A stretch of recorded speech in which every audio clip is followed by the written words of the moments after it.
आता हस की जरा. तुझ्या डोळ्यातलं पाणी हे आठवलं ना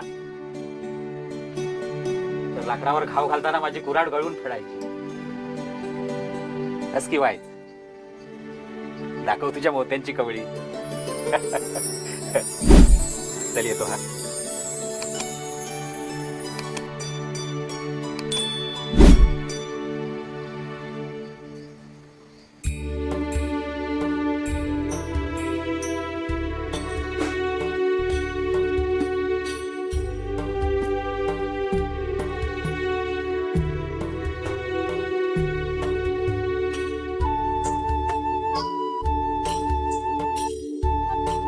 ज्याने चोच दिले तोच दाना सुद्धा देणार, हे अगदी खरं आहे. परंतु भौतिक गोष्टींचा तुटवडा भासत असला की मानवी मन भौतिकतेच्या शोध कार्यात गुंतून जातं आणि नेमकं त्याच वेळी मानवाची आध्यात्मिक वाटचाल थांबते.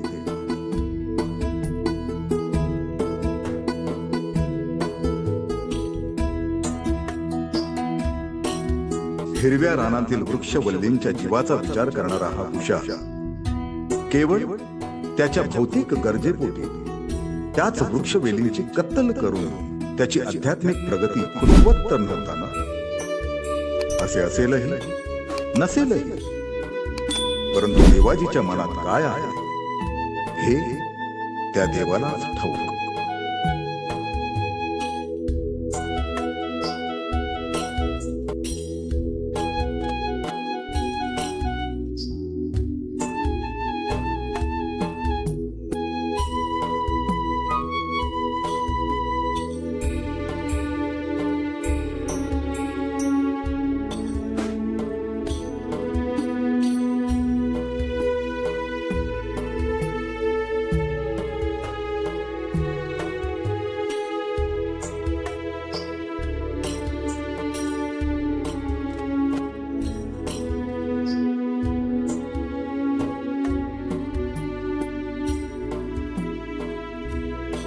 आज सांच्याला लाकूड मिळाला नाही तर चूल पेटायची.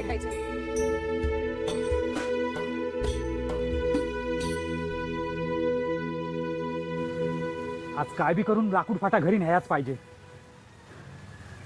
नाहीतर चूल नाही धगणार. आज माझ्या चपराखाली बी चूल नाही भेटणार. पण काय नाही जमलं तर कासव पकडून विकणार. अरे ये पकडलं ना तर फाकाफुकी मरशील. काय म्हणतोस काय? कासव पकडणार म्हणे. दमलास काय? चल उठ उठ, चल पुढच्या अंगाला बघूया लाकडं. चल उठ लवकर. दमलो रे बा दमलो.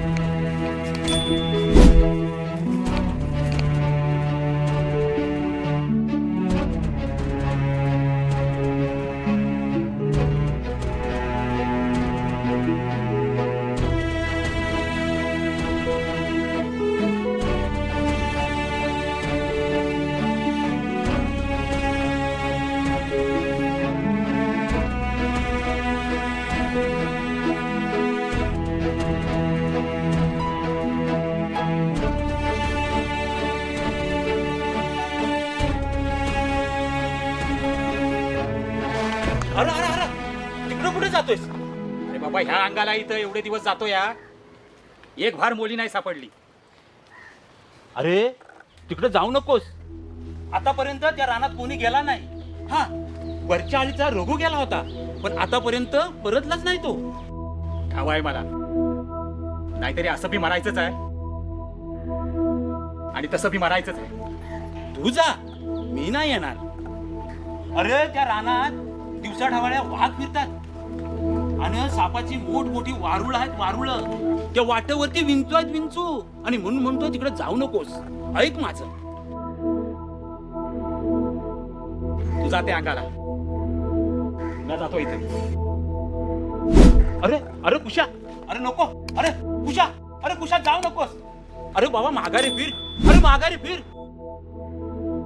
बा मल्हारी राया, हा जर परत नाही आला तर घरात तोंड काय दाखवू. सांभाळ रे बाबा त्याला.